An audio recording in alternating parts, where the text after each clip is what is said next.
Today I'm going to show you guys how to make homemade bone broth. Bone broth is really healthy for you and it's perfect just for soups. So I'm using 4 pounds of beef bones. I'm going to add all the bones to a pot. I'm going to fill the pot up with some water because we're going to clean the bones first. So now we're going to boil the bones for about 5 to 10 minutes. We just want them to get all clean and get rid of all the impurities. And this is why we clean the bones. After the 5 to 10 minutes, I'm going to dump all this out and then I'm going to rinse it with some cold water. After the bones are all rinsed and drained, I'm going to put them on a sheet tray. So now they're under a sheet tray, so we're going to put it in the oven on the broil setting because we want to roast all of this. We're going to get more flavor out of it. So while that's in the oven, we're going to prep our veg. We're going to use 2 onions. I'm just going to slice them in half. Putting them on a sheet tray with some parchment paper, some celery. I'm just going to use a whole stalk. Just cut it into like thirds. Putting on parchment paper and some carrots. I have like 4 going on the tray. I also found some ginger like all the way back in my fridge, so I'm gonna add that too. Ginger's good for you. Also going on the tray. So for herbs, we're gonna use lots of thyme and parsley stems. Parsley stems hold so much flavor. This is why I say always keep your parsley stems, just throw them in the freezer and then use them whenever you're ready. I was gonna wrap this in some butcher's twine, but I ran out, so I'm just gonna throw it in there. Bones are all done roasting. I put them in the broiler for about 5 minutes.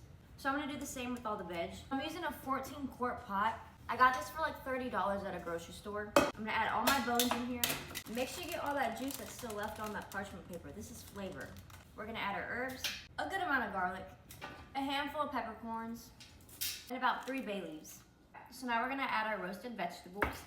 Now that everything's in here, we're gonna fill it up to the top with water. Water's all in here, now we're gonna bring it up to a boil. It's up to a boil, so we are going to put it to simmer. We're gonna let it simmer for the next 10 hours. However, if you have a pressure cooker, the pressure cooker will really help speed up the process. We're at the 9-hour mark, so I'm gonna show you what the broth is looking like so far. This is the color, literally liquid gold. We are almost there. I'm really tired because I decided to start this middle of the day. Definitely do it in the morning time. I'll get back to you guys when we're on hour 10. Time to strain. We're gonna remove all the pieces we can before straining it just to make it easier for us. Okay, so now we're gonna strain it. Make sure you have a bowl. Do not strain it into the sink. I've seen way too many people strain their long hours of broth into the sink and it goes down the drain. Put it in another pot or container. It smells so good. We have to cool it down to a safe temperature, so I'm gonna take this little freezer thing. You can also just take some ice and put it in here too, but I'm just gonna put it in there.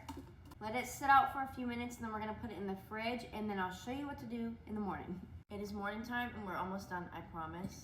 All we have to do is just get rid of this layer of fat. That's it.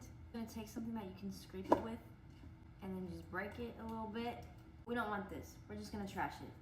Now just put it in whatever container you want, or you could just leave it in the pot. For storing purposes, make sure you store it in the fridge. It's good for about a week, but you can also freeze it so it'll last a lot longer.